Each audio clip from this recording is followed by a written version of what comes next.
Section 4.1, Basic Concepts of Probability. An event is any collection of results or outcomes of a procedure. A simple event is an outcome or an event that cannot be further broken down into simpler components. The sample size for a procedure consists of all possible simple events. That is, the sample space consists of all outcomes that cannot be further broken down. In the following display, we'll use B to denote a boy and G to denote a baby girl. So the procedure, first, if we have a single birth, this example of an event is one girl, and the sample space, the complete list of all the simple events would be boy or girl. If we're looking at three births, an example of one event in that particular experiment would be two boys and one girl. And then we see the list of the sample space there. There's 8 outcomes, and it's a list of all the simple events.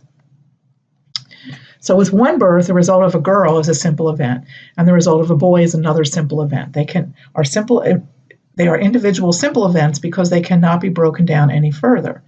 With 3 births, the result of 2 girls followed by a boy, GGB, is a simple event.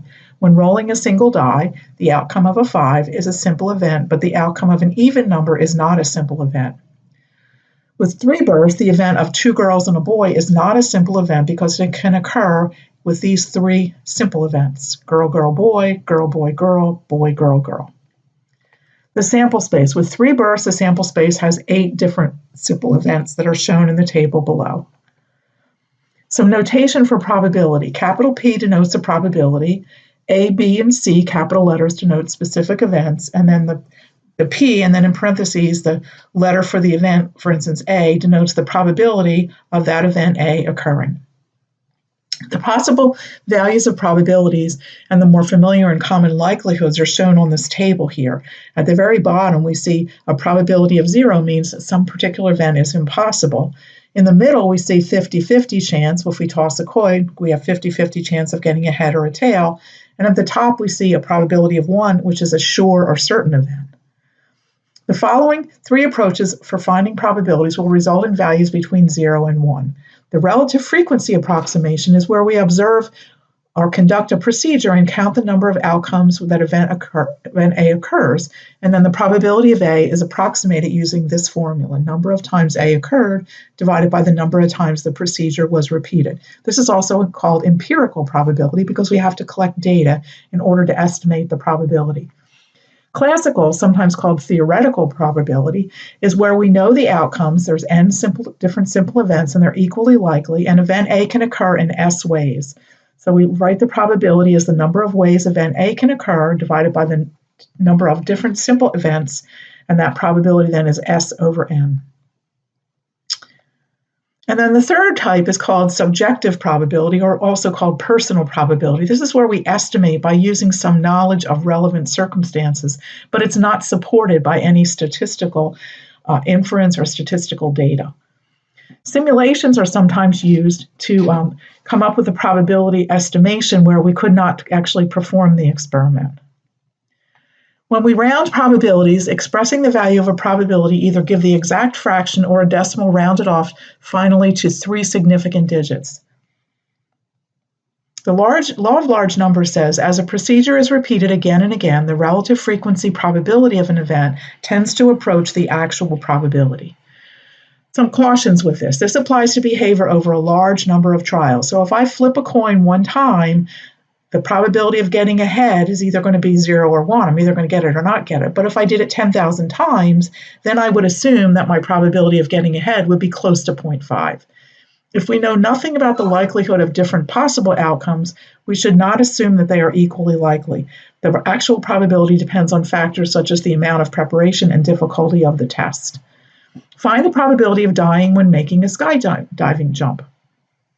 So we need some data. There were 3 million skydiving jumps, and 21 of them resulted in deaths. We use the relative frequency approach as shown here. The probability of a skydiving death is the number of deaths divided by the number of jumps, which is 21 over 3 million, which is a very, very small probability. The classic approach cannot be used here because the 2 outcomes are not equally likely. A subjective probability could also be estimated in the absence of historical data, which would be that it's probably highly unlikely that you would die when skydiving. In a study of U.S. high school drivers, it was found that 3,785 texted while driving during the previous 30 days, and 4,720 did not text.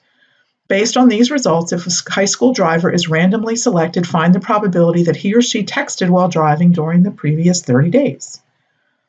So instead of trying to determine the answer directly from the statement, we have to summarize the information in a format that allows us to use our formulas.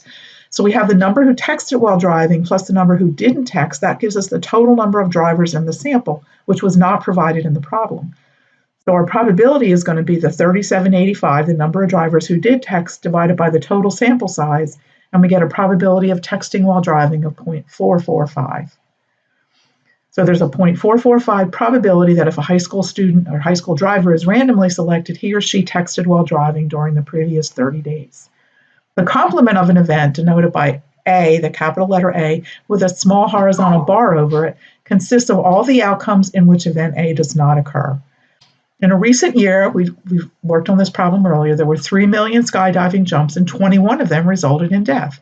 Find the probability of not dying when making a skydiving jump.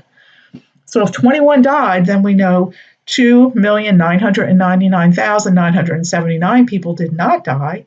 Divide that by 3 million, and we get a very high probability that we will not die while skydiving. If under a given assumption, the probability of a particular observed event is very small and the observed event occurs significantly less than or greater than what we typically expect, we conclude that assumption is probably not correct. Significantly high number of successes and trials will happen if the probability is less than 0.05. Likewise, significantly low number of successes, the same thing. If we find a probability less than 0.05, we would say it's significantly low. This goes along with some of the definitions we've used earlier. Probability review. The probability of an event is a fraction or decimal between 0 and 1. The probability of an impossible event is 0. The probability of an event that is certain to occur is 1. The probability of A is given there, and the probability of A with a small bar over it is the complement, and that's the probability that event A does not occur. In a recent year in the United States, 83,600 passenger cars rolled over when they crashed, and there were 5,127,400 passenger cars that crashed. Find the probability a randomly selected passenger car crash results in a rollover. So we have 83,600 rollovers among the 5,127,400 crashes, and we get a probability of 0.0163. Is it unlikely for the car to roll over in a crash? Since the probability is less than 0.05, it's very unlikely that the car would roll over in a crash. In a box of 500 batteries, 85 are known to be defective. If we select one battery from the box, what is the probability it's defective? So we're going to take 85 and divide by 500, and we get a probability of 0.17. The table below shows the outcomes that are possible when a couple has 3 children. Assume that boys and girls are equally likely. Find the probability that when a couple has 3 children, there is exactly 2 boys. So there's 8 outcomes there, and we see that there are 3 of them that have 2 boys. So the probability of getting 2 boys among 3 children would be 3 out of 8. And I wanted to remind you, for this section, you'll be using your calculator work problems. We will not use StatCrunch. These are all going to be using the calculator.